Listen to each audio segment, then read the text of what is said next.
আসসালামু আলাইকুম রহমতুল্লাহি বারকাতু। ভাইয়েন এবং বোনেরা, আপনারা ভিডিওটা পুরা দেখিয়ে যাইবা। ভিডিওটা পুরা দেখিয়ে গেলে আপনারা বুঝতে পারবা যে আমরার আজ থেকে কিলা দামি জিনিস গাইয়ার আর কম দামি জিনিস হাসিল করিয়ার। যদি ভিডিও পুরা দেখিয়ে যাও না তাহলে দামি জিনিস কই লইবা আর কম দামি জিনিস লই লইবা। এর লাগি ভিডিওটা পুরা দেখিয়ে যাইবা, তাহলে কম দামি জিনিসে যাইতে দিবা আর দামি জিনিসটারে তুমি হাসিল করতে পারবা। ভাই এখন শেখ সাদি, আল্লামা সাদি আস্তা দুনিয়ায় ঘুরিছন তারপরে একটা আশারর কিতাব লেখছেন। আর তানোর একটা ঘটনা আমি আপনারা শুনাইতেন চাইয়ার।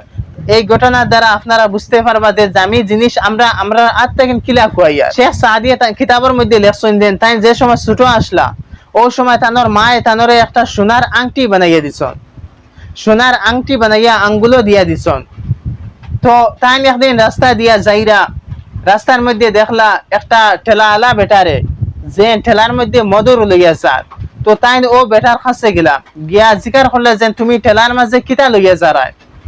তো ঠেলাওয়ালাই কইল আমার ঠেলার মধ্যে মধুর আছে।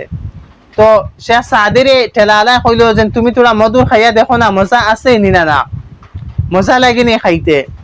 তো শেখ সাদির ঠেলাওয়ালাই দিল, তোরা মধুর দিল। তাই তোরা মধুর খাইয়া কইলে তো খুব বেশি মিঠা আর আমার খুব ভাল লাগে। আর এই ঠেলাওয়ালা বেটায় শেখ সাদির আঙ্গুলের মধ্যে আংটি দেখলিছে, সোনার আংটি দেখলিছে। তো শেখ সাদিরে কইল আচ্ছা মধুর খাইছো তুমি, খুব মজা লাগছে, মিঠা লাগছে। এখন দেখো সাইন তোমার আতো যে আঙ্গুটি আছে ও আঙ্গুটিটা মুখো লাগাইয়া দেখো সাইন এগুম খাইতে মজা লাগে নি না মিঠা না তিতা কি রকম দেখতে। তো শেখ সাদিয়ে সোনার আংটিটা মুখো নিলা, নেওয়ার পরে কইলা না এটা তো মিঠাও নাই তিতাও নাই আর কোনো মজা নাই। তো ঠেলাওয়ালা কইল দেখো সাইন আমার গেছে ও জিনিস আছে যে জিনিস খাইতে মজা লাগে, যে জিনিস খাইতে মজা লাগে মিঠা জিনিস, আর তোমার গেছে ও জিনিস যে জিনিস মিঠাও নাই তিতাও নাই আর কোনো মজা নাই।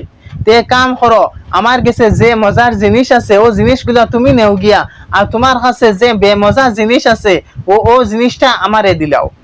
হালাকে সোনা হইল গিয়া দামি জিনিস আর মধু কম দামি জিনিস।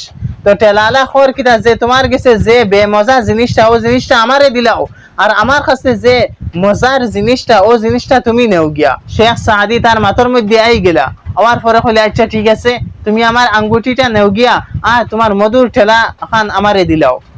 তো শেখ সাদিয়ে তাই লইয়া গেলা গিয়া। তো শেখ সাদিয়ে কিতাবের মধ্যে লেখছেন যে আমি তোরা মজার জিনিসের কারণে আমি আমার সোনার আংটি দামি জিনিসটা কই লিছি। ওগুলা সেম দুনিয়ার মধ্যে তুমি যদি কোনো মেয়ের লগে ভালোবাসা করো, কোনো ছেলের লগে ভালোবাসা করো, তে তোরা মজা পাইবা, তোরা আরাম পাইবা, তোরা বালা লাগবো। কিন্তু এই তোরা বালা লাগার কারণে, তোরা মজার কারণে আল্লাহর মহাব্বত যেটা এই জিনিসটার কদর আমি বুঝাইয়া না, এই জিনিসটার দাম আমি বুঝাইয়া না, এই জিনিসটা আমার হাত থেকে যার গিয়া, এই দামি জিনিসটা আমার হাত থেকে যার গিয়া। তোরা মজার কারণে আমি দামি জিনিস কইলে আর এর লাগিন আল্লাহর মহাব্বত দিলের মধ্যে পয়দা করো, ওগুলো গিয়া দামি জিনিস এগিয়ে আমার দুনিয়ায় তো ফায়দা দিব, আখিরাতের মধ্যেও ফায়দা দিব। আর কোনো মেয়ের লগে যদি ভালোবাসা করতে এই মেয়েটা দুঃখাও দিতে পারে, এই ভালোবাসাটা সত্যি হইতে পারে আর মিথ্যাও হইতে পারে। তোমার কোন সময় দুঃখা দিব তুমি বুঝতেও পারতাই না। এর লাগিন তোরা জিনিসের মজার কারণে, তোরা আরামের কারণে আমি মেন জিনিস আল্লাহর মহাব্বতের কদর আর কিমত আমি কইলে আর। এর লাগিন ভাই হল দিলের মধ্যে আল্লাহর মহাব্বত পয়দা করো, ওটা হইল গিয়া আসল মহাব্বত। এই মহাব্বতে তোমার কোনো সময় দুঃখা দিত না। এর লাগিন ভাই হল ভিডিওটা লাইক করবা, শেয়ার করবা, আর ইউটিউবের মধ্যে দেখলে সাবস্ক্রাইব করবা, ফেসবুকের মধ্যে দেখলে পেজটারে ফলো করে যাইবা। আসসালামু আলাইকুম রহমতুল্লাহি ওয়া বারাকাতুহু।